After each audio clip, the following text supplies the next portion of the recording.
Hello बच्चों, कैसे आप लोग। अब आज के लेक्चर में हम रिमेनिंग क्वेश्चन जो बच गए हैं उसको हम सॉल्व कर लेते हैं। तो 17 क्वेश्चन बच गया था सेक्शन सी का। ठीक है, find the zero of quadratic polynomial. हमारे पास क्वाड्रेटिक पॉलिनोमियल दे रखा है ये 4x² - 6 - 8x and verify the relationship between zero and coefficient of polynomial. तो ऐसे हमने क्वेश्चंस बहुत सारे किए हैं स्टूडेंट, तो आप कर सकते हैं इसको। ठीक है, यहाँ पे देखो p ऑफ x क्या हम मानेंगे, p ऑफ x क्या होगा 4x² - 6 - 8x। तो पहले इसको सही तरीके से करो। p ऑफ x क्या होगा 4x² 8x - 6, मतलब इसको हम ऐसे अरेंज कर लेंगे ऑर्डर वाइज। ठीक है, तो ये हो जाएगा। अब हम क्या करेंगे, इसकी जीरोस वैल्यू फाइंड आउट करने की कोशिश करेंगे, मतलब मिडिल टर्म स्प्लिट करेंगे। देखो मिडिल टर्म स्प्लिट करते हैं तो ये क्या हो जाएगा 4 and 6, 4 into 6, तो 4 into 6 कितना हो जाएगा 24। या इसके फैक्टर बना के देखो, ये देखो हमें ऐसा अरेंज करना है जिससे हमारा 8 आ जाए। तो इसको अरेंज करके देखते हैं, इसको ब्रेक करो 2 into 2 और ये 2 into 3, तो ये आएगा 8 into 3। मतलब आई थिंक ये मिडिल टर्म स्प्लिट नहीं हो पाएगा स्टूडेंट। ठीक है, ये मिडिल टर्म स्प्लिट नहीं हो पाएगा। तो हमने बताया कि प्रीवियस वाले वीडियो लेक्चर में बता रखा है, जब भी कभी भी मिडिल टर्म स्प्लिट नहीं होता है तब क्वाड्रेटिक फॉर्मूला यूज कर सकते हैं। ठीक है, हमने क्वाड्रेटिक फॉर्मूला के बारे में भी हमने आपको बता रखा है, पिछले प्रीवियस लेक्चर में वीडियो लेक्चर में मैंने बताया रखा है क्वाड्रेटिक फॉर्मूला। वहां पर भी मिडिल टर्म स्प्लिट नहीं हो रहा था, तो क्वाड्रेटिक फॉर्मूला की हेल्प से हम जीरोस फाइंड आउट कर सकते हैं। ठीक है स्टूडेंट, तो हम क्या काम करेंगे, इसको क्या काम करेंगे फॉर जीरो निकालने के लिए comparing with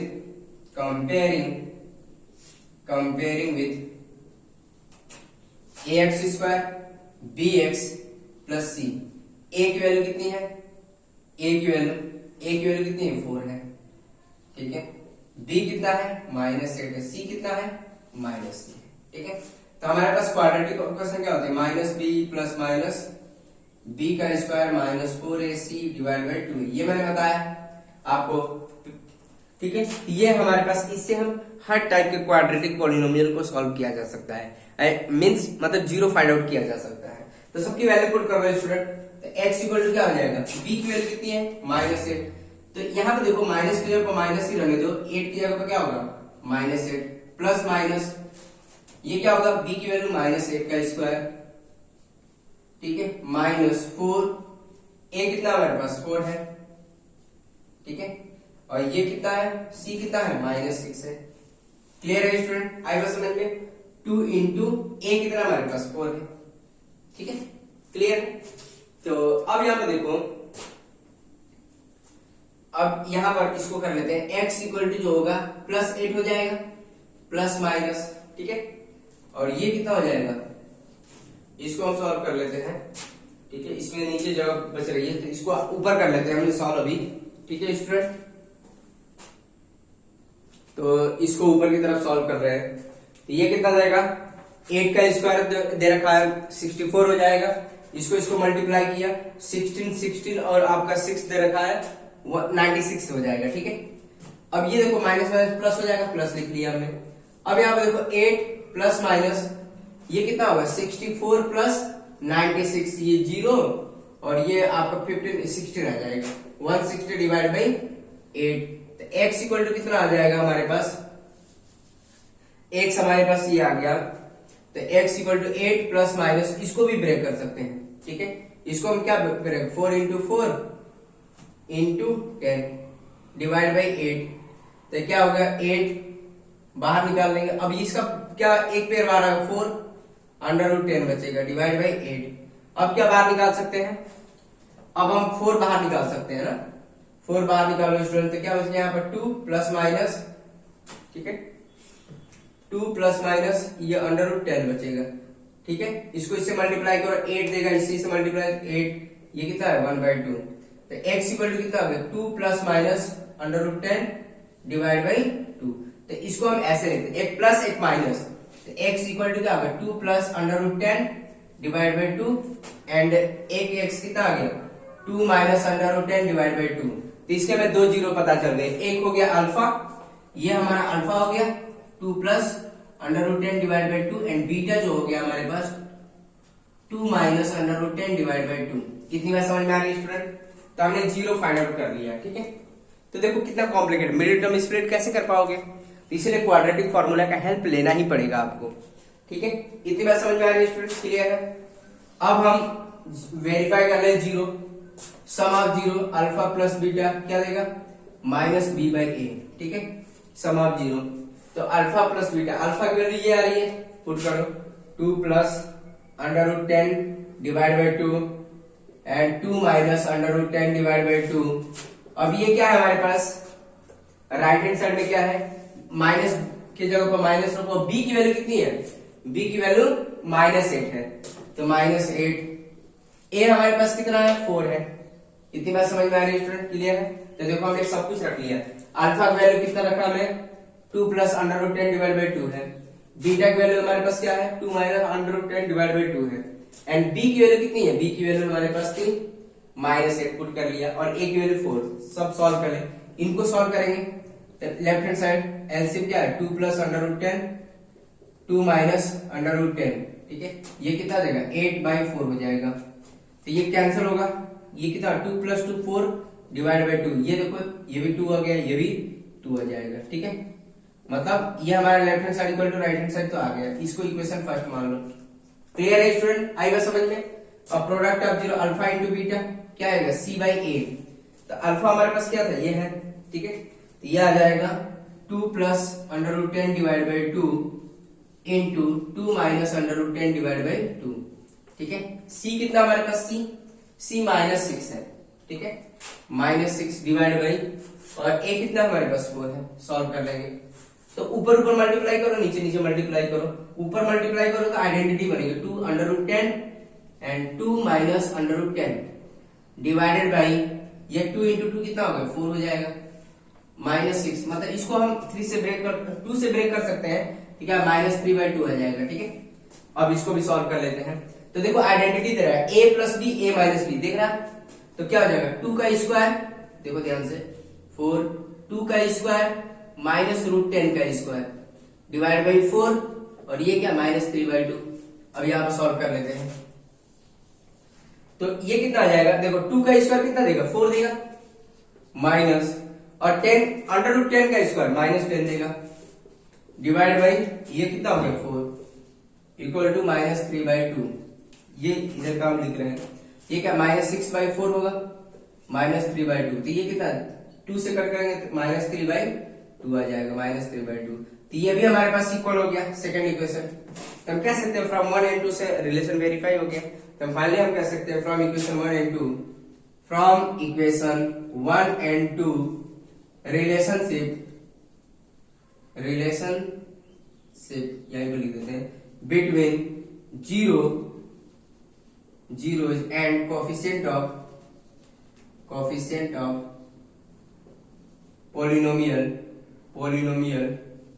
polynomial is verified. आएगा समझ में। तो स्टूडेंट आप ऐसे भी क्वेश्चंस प्रैक्टिस कर सकते हैं, ठीक है, जिसके मिडिल टर्म स्प्लिट नहीं हो रहे, क्वाड्रेटिक फॉर्मूला यूज करके उसका मिडिल टर्म स्प्लिट कर सकते हैं, ठीक है स्टूडेंट। तो ये हो गया। नेक्स्ट क्वेश्चन देख लेते हैं, सेक्शन डी बचा हुआ है, उसको भी हम सॉल्व कर लेते हैं स्टूडेंट। तो देखो स्टूडेंट, ये आपका 4th मतलब सेक्शन डी का 4 मार्क का क्वेश्चन है, ठीक है। तो इसको देखो कैसे सॉल्व करना है। ये बोल रखा है for which value of A and B की वैल्यू बतानी है। तो 0 ऑफ क्यू ऑफ एक्स दे रखा है, are also the 0 of this one, मतलब इसके जो 0 है इसके भी 0 है, ठीक है। आएगा समझ में। तो एक काम करते हैं, जो इसके 0 है, ठीक है, तो इसके 0 इसके भी 0 है, तो मतलब इसको इससे डिवाइड करने पर रिमाइंडर क्या आना चाहिए, 0 आना चाहिए। मतलब अगर क्यू है पी ऑफ एक्स को क्यू ऑफ एक्स से डिवाइड करें तो रिमाइंडर इसके इसमें क्या आना चाहिए, 0 आना चाहिए। क्यों, क्योंकि इसके जो 0 है, ठीक है, इसके 0 इसके भी 0 है, मतलब इसके भी फैक्टर बनेंगे, ठीक है। तो सिंपल सी बात है, इसको पहले डिवाइड करके देखते हैं। तो देखो डिवाइड करेंगे x³ plus 2x² plus a, और इसको हमने डिवाइड कर दिया x⁵ minus x⁴ 4x³ plus 3x² plus 3x plus b, x³ plus 2x² plus a and x की पावर 5 माइनस एक्स की power 4, 4x³ plus 3x² 3x plus 3। देखो student, देखो तरीका वही है सॉल्व करने का। थोड़ा सा डिफिकल्ट क्वेश्चंस डाल दिया हूं कि ऐसे मैं बताया हूं कि ऐसे भी क्वेश्चन पूछे जा सकते हैं, ठीक है। ये केवल स्टैंडर्ड बच्चे के लिए 95 प्लस जो बच्चे लाना चाहते हैं उनके लिए ये सब क्वेश्चंस है, ठीक है। मतलब स्टैंडर्ड में 95 प्लस के लिए, ठीक है। इतनी बात समझ में आए? तो देखो इसको डिवाइड कर देते हैं स्टूडेंट। तो मैं डायरेक्ट, आई थिंक मैं टाइम वेस्ट ना करूं, मैं डायरेक्ट डिवाइड कर देता हूं, आपको कंफ्यूजन ना हो, ठीक है। टाइम वेस्ट करने से कोई फायदा नहीं। मैं तो देखो स्टूडेंट, मैंने डायरेक्ट डिवाइड कर दिया है क्योंकि डिवीजन तो आपको आता ही है। इसको हमने इससे, देखो इसको इससे हमने डिवाइड किया, तो पहले x² से मल्टीप्लाई किया, तो मल्टीप्लाई करना x की पावर 5 आ जाएगा। फिर इसको हमने, देखो इसको हमने इससे मल्टीप्लाई किया तो 2x की पावर 4 आ जाएगा। फिर इसको हमने इससे मल्टीप्लाई किया तो ये लिख दिया, इसके नीचे लिख दिया हमने। फिर क्या करेंगे, सब्ट्रैक्शन कर देंगे, तो ये कैंसिल हो जाएगा। देखो माइनस साइन चेंज हो जाएगा, प्लस प्लस था माइनस माइनस हो गया। तो इसको क्या करेंगे, इसमें से इसको करेंगे, तो देखो दोनों का साइन माइनस है तो 3x की पावर 4 आ जाएगा। इसको हमने यहाँ पर लिख लिया। फिर ये क्या हो जाएगा, 3 माइनस a का स्क्वायर, ठीक है। इसमें से इसको x² बाहर निकालेंगे, ये बचेगा। फिर इसको हमने यहाँ ऐसे लिख लिया, ठीक है। अब क्या लाना था, 3x की पावर 4, तो हमने क्या किया, 3x माइनस 3x से मल्टीप्लाई किया। फिर इसको इससे मल्टीप्लाई करो, ये देगा। फिर इसको हमने इससे मल्टीप्लाई किया, इसको इससे मल्टीप्लाई किया, तो ये आ गया 6x का क्यूब आ जाएगा। फिर इसको हमने इससे मल्टीप्लाई किया तो इसके नीचे, क्योंकि x के नीचे हमने लिखा, ठीक है, क्योंकि इसी से सब्ट्रैक्शन और एडिशन कर सकते हैं। तो इसको देखो, ये साइन चेंज हो जाएगा, माइनस का प्लस, माइनस का प्लस, प्लस कैंसिल हो गया। देखो इसको सॉल्व करेंगे तो क्या आएगा, प्लस हो गया, तो ये कितना 2x का क्यूब आ जाएगा। फिर इसको ऐसे लिख लिया हमने। फिर इसको सॉल्व करेंगे तो देखो प्लस हो चुका है, तो देखो प्लस हो चुका है, तो इसको हमने सॉल्व किया, ठीक है। इतनी बात समझ में आ रही है स्टूडेंट, क्लियर है, ठीक है। अब क्या करेंगे, देखो ये चेंज हो गया, ठीक है। अब देखो ये आया समझ में, 2 से मल्टीप्लाई कर लेंगे, 2 से मल्टीप्लाई करेंगे तो क्या 2x का क्यूब देगा। फिर 2 को इससे मल्टीप्लाई करेंगे तो 4x² आएगा। फिर a को इससे करेंगे तो ये तुम्हारा 2a आ जाएगा इसके नीचे, क्योंकि कांस्टेंट टर्म है तो कांस्टेंट के साथ ही लिखा। साइन चेंज कर देंगे, माइनस माइनस प्लस था माइनस हो गया, माइनस, ये कैंसिल हो गया। देखो इसको सॉल्व किया, इसको मैंने यहाँ पे सॉल्व कर लिया, 3ax² माइनस 4x, क्योंकि इसका साइन चेंज होगा माइनस, इसको चेंज कर लिया, x² बाहर निकाल लिया, x बाहर आ गया, तो क्या हो 3 माइनस है माइनस 4। तो देखो ये -4 है, -3 है, तो क्या -1 आ जाएगा, -a, ठीक है, x ये ब्रैकेट में है, ठीक है। तो माइनस साइन बाहर निकाल लिया, तो माइनस साइन बाहर निकालते ये बन जाएगा, तो वही मैंने यहाँ पे लिखा है, ठीक है। इसको हमने यहाँ पे लिख दिया और इसको b -2। इतनी बात समझ में आ रही है स्टूडेंट, क्लियर है। तो ये मैंने डिवाइड कर दिया था। अब यहाँ पे देखो, ये रिमाइंडर क्या आना चाहिए, 0 आना चाहिए, रिमाइंडर शुड बी 0, क्योंकि रिमाइंडर 0 आना चाहिए, क्योंकि ये क्या है, ये जो पॉलिनोमियल इसको कंप्लीटली डिवाइड कर रहा है, मतलब उसके फैक्टर इसके भी फैक्टर है, तो मतलब इसको डिवाइड कर रहा है, तो रिमाइंडर क्या आना चाहिए, 0 आना चाहिए। तो बट 0 नहीं आ रहा, तो इसको इक्वेट कर लेंगे। तो देखो माइनस, देखो इसको लिख लेंगे 0 के इक्वल 0 है, तो इसको हम ऐसे भी लिख सकते हैं, 1 प्लस a x का square plus 3 plus 3a x plus b minus 2a equal to, देखो -1 प्लस a x का square, 3 plus 3a x, b minus 2a। अब देखिए 0 को क्या लिख सकते हैं, 0x का स्क्वायर, 0x प्लस 0, क्यों, क्योंकि हमें कंपेयरिंग करना है, ठीक है। कंपेयरिंग करने के लिए हमें लिखना पड़ेगा। अब देखो x स्क्वायर का कोफिशिएंट कंपेयर करो, comparing the coefficient of x square, comparing the coefficient of x square का कोफिशिएंट क्या है ये, तो देखो यहाँ पे क्या है 0 है और यहाँ पे क्या है ये है, तो कंपेयर कर लेंगे, -1 प्लस a इक्वल टू 0, उसको उधर लेके जाएंगे, ठीक है, उसको उधर लेके जाए तो 1 प्लस a हो जाएगा, ठीक है, मतलब 0 डिवाइड बाय सब उधर, तो नहीं तो एक काम करो, तो इसको क्या करेंगे, देखो इसको इधर लेके जाएंगे तो ये पूरा 1 कैंसिल हो जाएगा, 1 plus a equal to 0, a equal to कितना आ गया, -1 आ गया, ठीक है। आई बात समझ में, या दोनों तरफ -1 से मल्टीप्लाई कर लो, तो माइनस नेगेटिव साइन तो हट ही जाएगा, क्योंकि इसको -1 से डिवाइड मल्टीप्लाई करेंगे तो प्लस हो जाएगा, इसको माइनस से मल्टीप्लाई करें तो 0 का 0 ही जाता है, ये बनेगा, ठीक है। अब a की वैल्यू आ गई, अब किस b के लिए हमें क्या करना पड़ेगा, a की वैल्यू यहां से भी वही आएगी, देखो 3 प्लस 3a इक्वल टू 0। देखो x का कोएफिशिएंट कंपेयर कर लेंगे, comparing the coefficient of x। तो x का कोएफिशिएंट क्या है, ये है और ये 0, तो क्या मिलेगा 0। तो 3a इक्वल टू क्या हो गया -3, a इक्वल टू कितना हो गया -3/3, a इक्वल टू कितना हो गया -1, तो a इक्वल टू -1 ही आएगा। ठीक है, अब इसके लिए ये क्या है, कांस्टेंट है, कांस्टेंट क्या है 0 है। कंपेयरिंग द कांस्टेंट टर्म, तो क्या आ जाएगा b -2a इक्वल टू 0। ठीक है, तो b इक्वल टू क्या आ जाएगा, इसको उधर लेके जा 2a, a की वैल्यू हमने क्या निकाला -1, तो b इक्वल टू क्या आ गया 2 into -1, तो b इक्वल टू क्या आ गया -2। तो हमें a की वैल्यू पता चल गई और b की वैल्यू पता चल गई। ठीक है, a की वैल्यू कितनी है हमारे पास -1 और b की वैल्यू -2। इतनी बात समझ में आ रही है स्टूडेंट, क्लियर है, ओके है ना। तो अब यहाँ पर देखो, अब स्टूडेंट इसको मैं मिटा देता हूँ इसको, ठीक है, इसकी जरूरत नहीं है अभी हमें। अब यहाँ पर ध्यान देना, जो हमारा पॉलिनोमियल है इसको डिवाइड करने पर, क्योंकि इसके जीरोज है, इसके जीरो है, इसके लिए भी वैलिड है। ठीक है, तो हमें बताना है which zero of p of x, p of x के कौन से जीरो q ऑफ x के लिए नहीं होंगे। ठीक है, तो देखो पहले करते हैं, पहले सॉल्व कर लेते हैं। तो ये क्या है, पूरा p ऑफ x है, ये क्या है पूरा p ऑफ x है, इक्वल टू क्या है, ये कितना है हमारे पास q ऑफ x है, ये पूरा q ऑफ x है।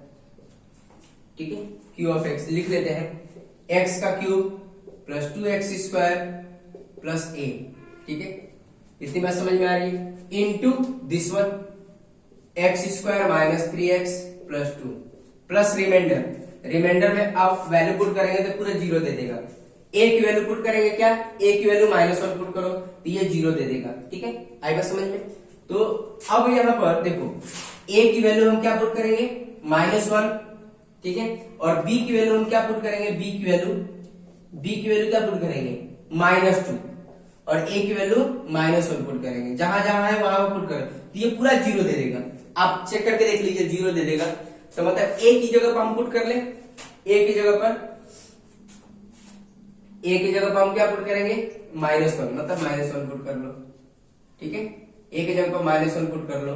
ठीक है, और a की जगह पर -1 पुट कर लेंगे तो ये क्या बन जाएगा -1। p ऑफ x नहीं लिखा हूं, p ऑफ x मतलब ये हो जाएगा, b की वैल्यू पुट कर लोगे -2। ठीक है, p ऑफ x ये है, p ऑफ x मैंने ये लिख रखा है। ठीक है, इतनी बस, मैं इतना बड़ा नहीं लिखने जा रहा हूं, आपको समझ में आना चाहिए कि ये है हमारा p ऑफ x है। p ऑफ x b की जगह पर मैंने क्या लिख दिया, यहाँ पर देखो b की जगह पर -2 लिख दिया है। ठीक है, और a की जगह पर हमने क्या लिख दिया है -1, तो रिमाइंडर हमारा क्या मिल जाएगा 0 मिल जाएगा, +0। ठीक है, तो यह आ जाएगा p of x cube plus 2x square -1 x square minus 3x plus 2। ठीक है, आएगा समझ में। तो इसके हमें फैक्टर निकालने की जरूरत नहीं है, क्योंकि इसके जितने भी फैक्टर होंगे p ऑफ x के फैक्टर होंगे, बोल रखा है। इसके जो फैक्टर है, इसके फैक्टर जो है, इसके जीरोज, इसके भी जीरोज है। ठीक है, बोल रखा है, तो इसके निकालने की जरूरत है। ठीक है, देखो तो p of x cube plus 2x square -1, अब इसको निकालो, इसके फैक्टर निकाल लेते हैं। तो ये क्या आ जाएगा x का स्क्वायर, इसको factor -2x minus x plus 2। देखो 2 एंड 1 को ऐसा अरेंज किया जिससे -3x दे दे, तो हो गया। तो p of x cube plus 2x square -1। ठीक है, ये क्या हो जाएगा, इसमें से क्या बाहर निकालेंगे, x -2 बाहर निकालो, -1 x -2। ठीक है, ये आ जाएगा x की power cube plus 2x square -1 p of x, और ये क्या आ जाएगा x -2। ठीक है, x -2 होगा। ठीक है, x -2 और x -1 आ जाएगा, तो हमारे फैक्टर निकल गए। ये आ जाएगा x का क्यूब प्लस 2x स्क्वायर -1, और ये x -2 x -1। अब यहाँ पर देखो ये वाले जो जीरोज है, इसके जीरोज नहीं होंगे, क्यों, क्योंकि देखो यही पूछ रखा है which zero of p of x, p of x का कौन सा जीरो होगा, वो not a zero of q of x। ठीक है, तो हमें x इक्वल टू 2 और x इक्वल टू 1 जो होगा, p ऑफ x का तो जीरो है ही, बट q ऑफ x का जीरो नहीं होगा, मतलब इसका जीरो नहीं होगा। ठीक है, आप वेरीफाई कर लीजिए, इसको मिटा देते हैं, इसकी जरूरत नहीं है। अब देखो कैसे, अब हमारे पास q ऑफ x क्या था, q of x x cube plus 2x square plus a, मतलब q ऑफ x जो है एक्स क्यूब प्लस 2x², ए की वैल्यू कितनी है -1। मतलब जो p ऑफ x के जीरो होंगे, इसकी जीरो की वैल्यू क्या हो जाएगी, p of x equal to zero करेंगे तो x -2 equal to 0 and x -1 equal to 0, तो x इक्वल टू क्या होगा 2 एंड x इक्वल टू 1। ये तो p ऑफ x के जीरोज होंगे बट q ऑफ x के जीरो नहीं होंगे, इसके जीरो नहीं होंगे। देखो करके देखो, तो q ऑफ x की जगह पर अगर हम 1 पुट करके पहले देखें तो 1 का क्यूब प्लस 2 इंटू 1 का स्क्वायर -1, तो ये कितना हो जाएगा 1 प्लस 2 -1, तो ये क्या देगा 2 देगा। तो मतलब जीरो तो आ ही नहीं रहा है। अगर मान लो जीरो आता तो इसकी जीरो होती, तो मतलब हम कह सकते हैं x equal to 1 not zero of q of x। इतनी बात समझ में आ रही है स्टूडेंट, क्लियर है। वैसे हम ये क्या एट x इक्वल टू 1 पे चेक कर लिए, एट x इक्वल टू 2 पे चेक कर लो, ठीक है। तो यहां पर क्या पुट करेंगे 2 पुट करो, तो q ऑफ 2 पुट करके देखो, तो 2 पुट करेंगे 2 का क्यूब प्लस 2 इंटू 2 का स्क्वायर -1, ये कितना हो गया 8 और ये भी 8 -1, तो ये तो होगा ही नहीं, वैसे भी नहीं होने वाला ये, तो ये 15 आ गया, तो ये भी नॉट जीरो है। तो at x equal to 2 is not a zero of q of x, ठीक है। आई बात समझ में, क्लियर है स्टूडेंट। तो फाइनली हम क्या लिख सकते हैं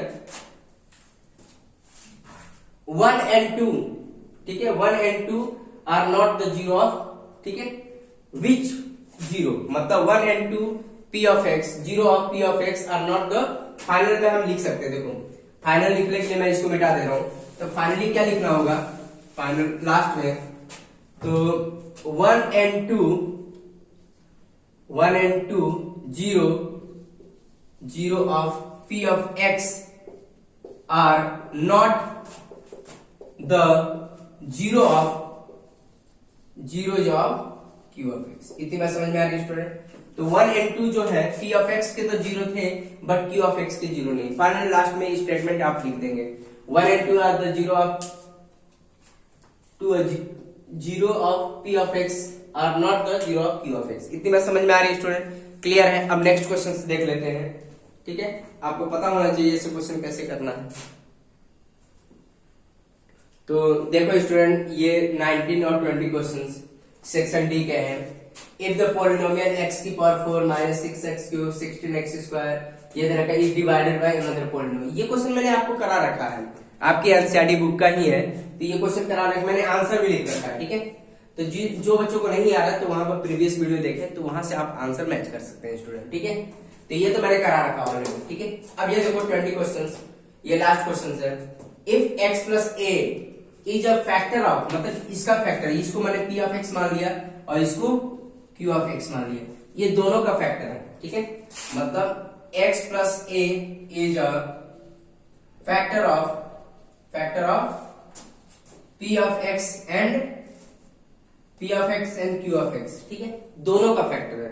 मतलब अगर मान लो x plus a equal to 0, x equal to minus a, तो x equal to minus a put करने पर p ऑफ x में भी और q ऑफ x में भी दोनों का रिमाइंडर 0 आएगा, क्योंकि फैक्टर का मतलब क्या होता है रिमाइंडर 0 देना, ठीक है।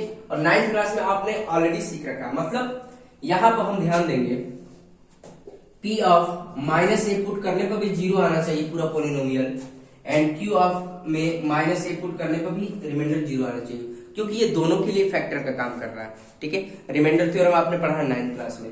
तो इसमें देखो यहाँ पर देखो, इसमें p ऑफ x हमने ये माना p ऑफ x एंड ये क्या है q ऑफ x मान लिया, तो यहाँ पर पुट करो माइनस a का square plus p of minus a plus q, reminder क्या है 0 आना चाहिए। इतनी बात समझ में आ रही है। तो ये क्या होगा a का स्क्वायर होगा और ये minus P A plus Q, ठीक है। इसको इक्वेशन 1 मान लो, इक्वेशन 1, ठीक है। अब इसके लिए q ऑफ x, यहाँ पे x की जगह क्या पुट करेंगे माइनस ए, उस केस में भी रिमाइंडर क्या देगा 0 देगा, ठीक है। तो ये क्या होना चाहिए, इसमें पुट करो माइनस a का square plus m into minus a plus n, तो क्या देगा ये a का square minus m a equal to 0 plus n equal to 0, ठीक है।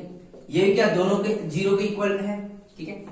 नहीं तो एक काम करेंगे, यहां से भी a स्क्वायर की वैल्यू निकालेंगे, यहां से भी a स्क्वायर की वैल्यू निकालेंगे, दोनों को इक्वेट करके सॉल्व कर सकते हैं। तो एक काम करते हैं, या दोनों जीरो के इक्वल है उसकी भी इक्वल।